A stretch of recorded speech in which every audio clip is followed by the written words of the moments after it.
back, DJ, back, I want to back, DJ, back, back, DJ, back, I want to back, DJ, back. Bienvenidos a un nuevo programa de Molinos de Viento, ABC de Rosario, con el auspicio de la Fundación Perspectivas para el Cambio y la No Violencia. Ya estamos terminando el año. 2014 ha sido un año de muchísimo trabajo, mucha actividad.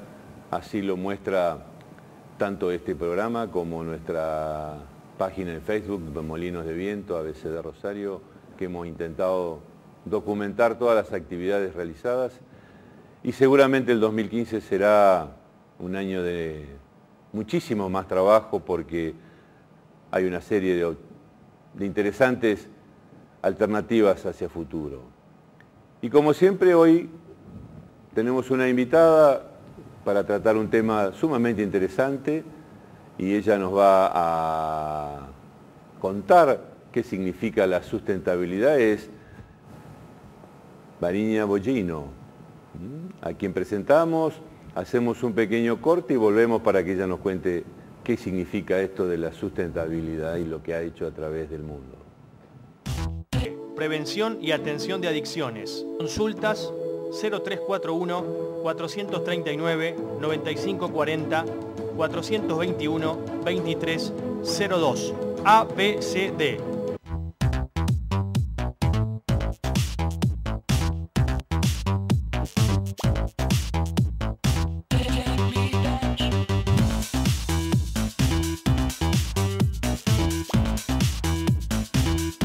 Muy bien, estamos con Variña Bollino, que es nuestra invitada. Muchas gracias por acompañarnos. Gracias por la invitación.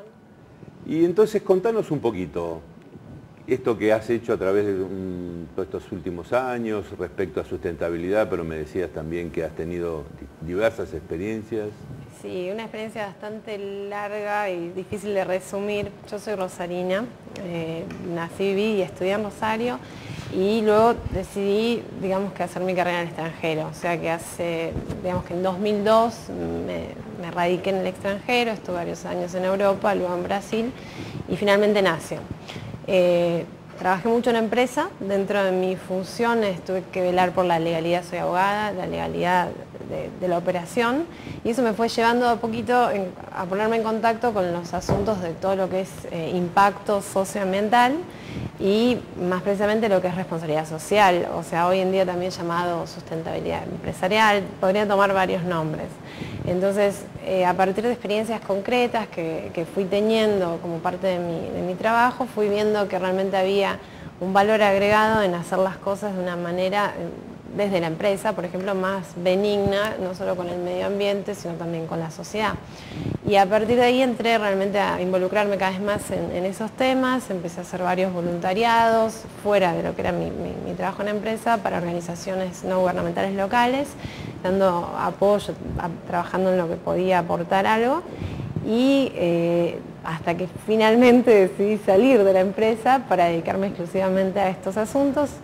Seguí estudiando, seguí especializándome, y hoy en día estamos trabajando desde el ámbito político público, ahora desde Argentina, donde estoy desde principios de este año, justamente para tratar de traer a Argentina algunas prácticas que he visto en el extranjero, que he experimentado yo misma, y a su vez para fomentar que se haga más de lo que ya se hace, porque tenemos muchas cosas buenas sucediendo. No todo lo que pasa en Argentina es tan negativo como lo muestran los diarios, y esas prácticas hasta a veces en misma ciudad de Rosario, en Santa Fe, pueden ser divulgadas de modo que se reproduzcan cada vez más, y eso es un poco la idea de lo que estamos armando. Por ejemplo, que brevemente, esquemáticamente, ¿cuál de esas experiencias o qué te parece que se podría mejorar o que se podría replicar y mejorar? Bueno, durante mi tiempo en Brasil, a mí, por ejemplo, me gustó ver cómo las empresas realmente tienen una labor importante en lo que es responsabilidad social, desde el punto de vista, y ya está pasando en Argentina. El otro día justo vi un artículo en La Nación, todo lo que tiene que ver como voluntariado, pero no un voluntariado de ir a pintar una escuela. Estamos hablando de empresas que tienen un conocimiento técnico en determinada área, y muchas veces, en el caso de la mía, por ejemplo, los voluntarios eran ingenieros que enseñaban robótica en colegios carenciados de zonas de Río de Janeiro. Y eso es algo que es relativamente fácil de instrumentar para una empresa y que además incentiva a los mismos empleados que se sienten, o sea, realmente prestando un servicio a la comunidad. Y como eso se puede hablar de varias experiencias a nivel empresarial o sector privado en beneficio de la comunidad, que no sean solamente para ponerlo en el reporte social o para darse marketing, que realmente sean con un objetivo. En este caso los niños aprendían algo de robótica y claro, se introducían. Se lo introducían, eran hasta secundario, o sea, se los introducía ya a temprana edad con conocimientos de ciencia y tecnología para que una vez interesados ellos siguieran sus estudios en esa área. Y se ha comprobado, se han hecho muchos concursos, se ha realmente motivado. Es una fundación de la empresa para la que yo trabajé que tiene un alcance mundial y se ha motivado a muchos niños que se les ha dado acompañamiento con el tiempo que siguieran esa vía de la robótica, de la ciencia, tecnología, y muchos quisieran estudiar y aprender más en eso. Un desarrollo. Exacto. Porque muchas veces se piensa esto de la economía social o de la responsabilidad social o del trabajo social como si fuera una especie de administración de pobreza, ¿no? Como darle al pobre lo que no tiene.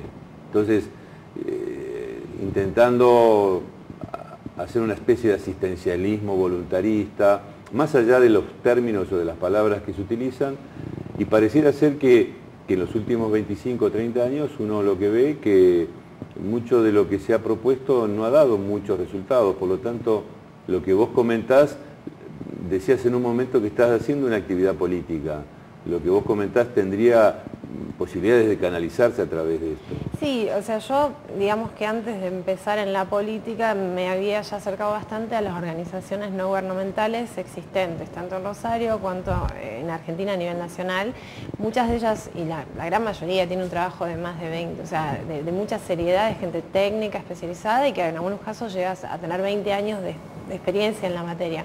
Entonces, para mí la fuente, del qué hacer, en gran medida debería venir de estas organizaciones que vienen trabajando en el tema. Y después la función del Estado, a mi modo de verlo, simplemente coordinación o facilitar. Y cuando se erra tal vez en esa política social de la que vos hablas, creo que falta el realmente diagnosticar correctamente qué se necesita. Un Estado no puede venir a decir a una comunidad, eso lo vi yo desde la empresa, uno no podía venir a implementar un proyecto social en un área pensando que era lo mejor para ellos, si ellos en definitiva necesitaban otra cosa. Y eso solo puede venir de la misma comunidad. Entonces creo que es un poco cambiar esa óptica, en definitiva, como dijiste vos, de asistencialismo, a un trabajo conjunto donde se incluya a las diferentes partes de la sociedad, incluyendo a las clases sociales más bajas, la gente técnica, la empresa, el sector privado, el gobierno, y coordinando una acción que en definitiva tenga a todos los actores en... Claro, porque me da la impresión de que muchas veces, al menos te lo decía antes que empezáramos el programa, que la cuestión de las adicciones, por ejemplo, se ve desde una perspectiva muchas veces naif, como que se va a resolver hablando y con una intención de inclusión. Pero pareciera ser que no alcanza con hablar o tener la intención de desarrollar la inclusión, lo inclusivo, ¿no? Entonces, el gran desafío, y cuando vos hablás me suena como que claro que no es sencillo integrar las distintas partes. No, el mayor desafío, sobre todo en la sociedad que estamos hoy en día en Argentina, creo que a mí me llamó mucho la atención ver a qué punto llegamos a fragmentarnos como sociedad.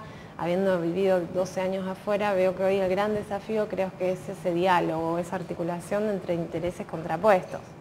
Y cualquiera que tenga una función de control o de poder tiene que saber integrar esos intereses contrapuestos, si no vamos a tener siempre a alguien desconforme. Claro, alguna vez pensábamos que es como si hubiera desarrollado excesivamente la lógica de la suma cero, ¿no es cierto? Respecto a que algo que gana alguien es porque otro lo pierde.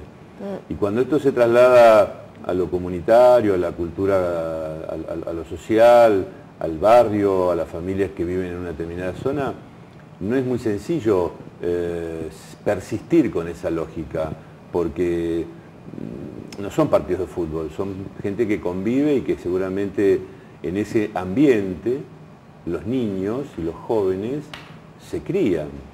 Y si participan de áreas y de una cultura fragmentada, su cerebro y su desarrollo se hace de ese modo, fragmentado. Por lo tanto, no es tan raro encontrar fragmentos de sujetos que pueden hablar de inclusión, pero viven totalmente fragmentados. Excluidos, sí.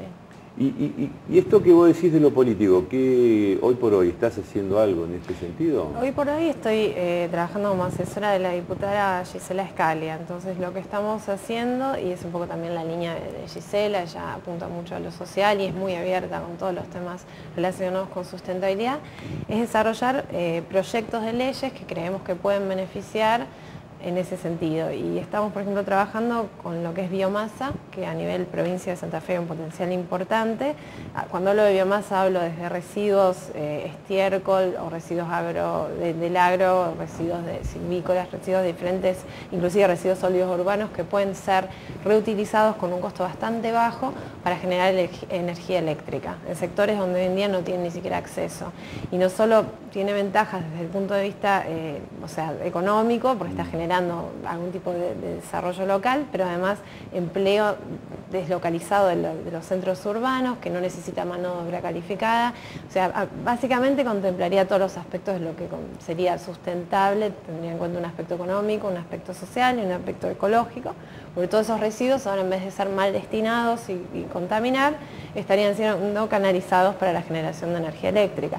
Entonces estamos como viendo desde el punto de vista nacional, desde el ámbito nacional, qué se puede impulsar para fomentar ese tipo de prácticas que ya muchos países limítrofes de hecho vienen impulsando hace tiempo, como el caso de Chile y nosotros, Uruguay, que también en renovables tiene un empuje importante, y nosotros todavía estamos bastante atrás, lamentablemente, con un potencial altísimo. Entonces, bueno, ya desde la nación se está viendo ese tipo de cosas avanzar, pero bueno, lamentablemente no llegan más lejos que la discusión en comisiones por cuestiones que todos conocemos. Como que no se alcanza a visualizar. No, lo que pasa hoy, y lamentablemente estamos en un sistema democrático que funciona con mayorías, que está bien que así lo sea. Lo que pasa es que hoy en día la mayoría no permite que se discutan otros proyectos. Eso es lo que está sucediendo en los hechos. Hay proyectos muy buenos que vienen de la mayoría, pero también hay proyectos muy buenos que vienen de la oposición.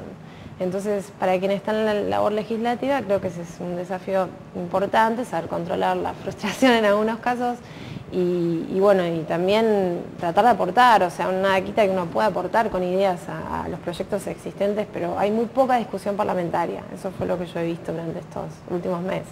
Al menos esto vos lo decís en el ámbito nacional. Esto lo digo específicamente en el ámbito nacional, que es el ámbito en el que me estoy moviendo actualmente. Y por otro lado vos decías también que nuestra región, nuestra provincia tiene una potencialidad particular. Sí, a nivel, de hecho la provincia de Santa Fe, y esto hay que recalcar del gobierno existente, es una de las pocas provincias donde se puede inyectar energía renovable a la red. Eso ha sido habilitado por la EPE y es un logro importante porque ninguna otra provincia en la nación, en el país, tiene esa posibilidad, y hay un incentivo interesante a las renovables, o sea, ya se está un poco avanzando. ¿Y esto qué por esa significa vía. en lo concreto? En lo concreto significa que tenés la posibilidad de poner un panel solar en tu casa, que creería, si no me equivoco, que tiene hasta créditos de subsidiados para poder adquirirlos con tasas subsidiadas y a largo plazo, y podés generar energía solar, o sea, generar energía eléctrica a partir del sol, inyectarlo en la red de la EPE y que se te regularice la factura, o sea, que te descontarían lo que vos creaste, lo que vos generaste. Y eso obviamente que es una ventaja también para el mismo sistema que hoy está colapsado y por eso hay todos los cortes que hay. Entonces, ahora también pasa de que no hay suficiente difusión, porque esto que vos estás comentando no circula por los medios masivos.